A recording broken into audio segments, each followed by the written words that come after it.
One thing that jumps out at me is we probably had a lot of people in the gym tonight because of the holiday that hadn't necessarily seen Auburn play a lot, may not have season tickets, so on and so forth. And you got to see two good basketball teams. Murray State's really good. And I think like us, take a guy like Morant. He wasn't highly recruited. He's really developed. Now, he's a freak athlete, and he is long, he's fast, he's quick, and he's a handful to stay in front of. We thought zone would be good, and zone was really good early. And then they kind of got some things figured out, and then it was actually our man that was the better defense, and I was thinking that zone was going to be a way to take the ball out of his hands. Murray State made 11 threes. They had some guys that, a guy like Shaq Goodwin, Shaq Buchanan, that really struggles from threes, 4 for 7 tonight. But to win big games against ranked opponents, you got to have special, and Murray State had a little bit of special tonight. That said, I thought offensively, we played a much more solid game. We had really solid looks in the second half. We did what we wanted to do offensively. They weren't able to disrupt us. Austin on the inside was really good. It was important to get Chuma and Anthony to knock down a couple of shots in the perimeter. That's an important part of our offensive game.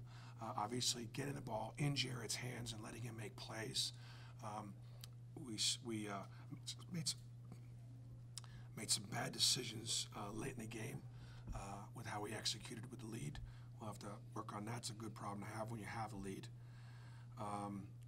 Bryce Brown had a pretty good fever this morning, was not able to go through walkthrough. Got some IVs, got some meds. He was hungry, he was thirsty, and all he was fever and achy. A lesser man would have not played because Bryce wasn't at his best. You probably could see the effects of that a little bit even in the NC State game. But his fever really blew up last night, and I wasn't certain we were going to have him today. But he was able to still play 33 minutes, which is incredible. And he did a good job defensively. Samir, we had more balance. I thought Samir obviously had his best game at Auburn, so pleased with the win. Bruce, what was the thinking to put Austin in the starting lineup? I think a couple things. I think that's like from a standpoint of, I think everybody would expect that the minute Austin got back, or shortly after he got back, he goes into the starting lineup. He's one of the best big guys in our league, and one of the top big guys in the country. Why wouldn't you start him? But he had been out, and we were successful without him.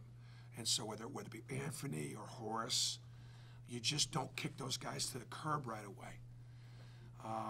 At the same time, we played Austin every game and started playing more and more and more. And he got 26 minutes, which was by far the most minutes he's had. The most minutes he had may have been 20, something along those lines. So he kicked his minutes up. Why? He's playing better. He's getting better shape. We're playing. We're understanding how to utilize him. And so the thought was simply, he'd earned it. We had some advantages on the inside that I wanted to get to right away, and so that's why we made the change. Coach, this looked like a boxing match for about 24, 26 minutes. Why did you guys win the boxing match today, or how did you win? Well, first of all, let's just say it was a boxing match. I thought they outpunched us. I thought they beat us to 50-50 balls. I thought there was some toughness. They showed great toughness. We had the advantage on the inside and took advantage of that.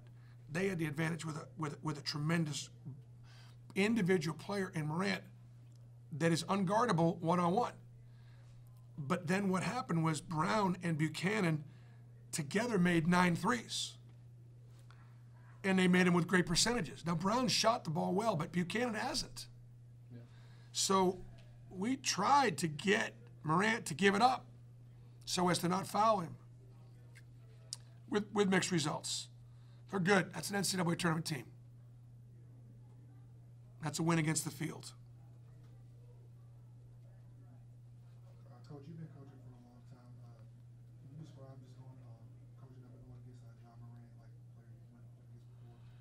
You know, he gets a good whistle because he's a great player.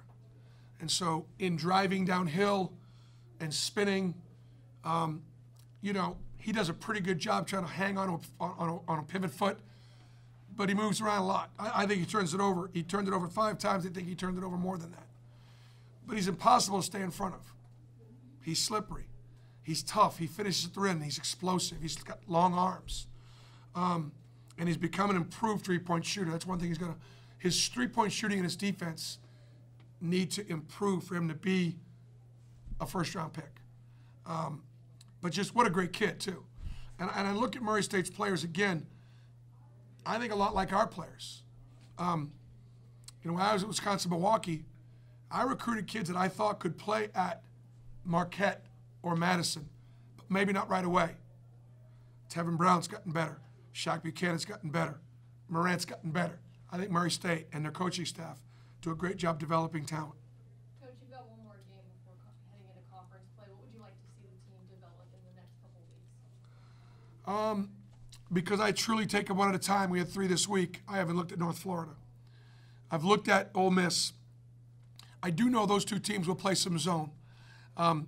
So you just prepare for what's coming up next. There are some things about the way we're guarding ball screens.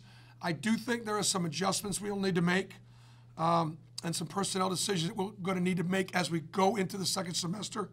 So there'll be some adjustments, and that I think will help us. You talked about personnel decisions. Do you feel like D'Angelo is going to get more time, or do you like what you've seen from him in the time that he's playing? It's been difficult to play 3 games this week and have him come back on the road at UAB, on the road at NC State, and at home against an NCAA tournament team. You can see what 21 months off does. And so to get him back and to get him in the flow, you just got to keep plugging him in. Is this some of your best game this season? Yeah, it's his best game. He was excited about playing. He was excited about getting home. Safe travels to everybody. You know, for Christmas, I want to thank our fans for coming out during the Christmas holiday. I want to congratulate the women's basketball program. Huge weekend in the Carolinas. They win today? They beat them, I'm sure. To win over North Carolina, that's a great program win for Coach Flo. I'm excited about our football team. Phenomenal recruiting year. Those guys continue to respond to adversity over and over again. And I'm proud of those guys. I wish them luck against the Big Ten opponent, Purdue. And we're going to try to take a couple days off and see if we can get some things figured out. So about Samir and the day that he had, obviously he stepped up and was much more assertive. I thought he was. I thought he was engaged. I thought he was assertive. He was prepared to play more because of Bryce. And I was going to start him if Bryce couldn't have started. Samir's got a pretty high IQ. And he usually knows when he's doing right and when he's doing wrong before I need to tell him. So I think getting him going in a bigger way was real positive. Coach, you mentioned that you thought that Wiley had an advantage in the post today. What exactly did you see on film from Murray State that made you think that? Well, I mean, he's 6'11", 250. He's wanting the ball. I'll tell you the other thing, too, he didn't have a turnover. That's huge. I thought he had a couple catches inside that weren't great touches because he was pushed out a little bit. Their kids were big. Didn't rush, took his time, threw the easy one to the perimeter. We went to the foul line a lot last year. We're not going as much this year. You'd think because we have an inside game, you go to the foul line. When you have no inside game, you spread the floor. You shoot threes, you drive it. All that driving, hand-checking stuff gets called. And you put great free throw shooters to the line. You shoot more free throws, you spread the floor out, that's what they call it. Now I got an inside game. There's way more contact in there that never gets called. Those are no longer as high percentage shots. Those guys aren't as good free throw shooters, and they'll turn over more in the post because of all the contact. So when you look at the NBA, and when you ask yourself, why is it spread and inside threes and outside threes and dunks? And why is the big man gone? Because they just kill each other inside.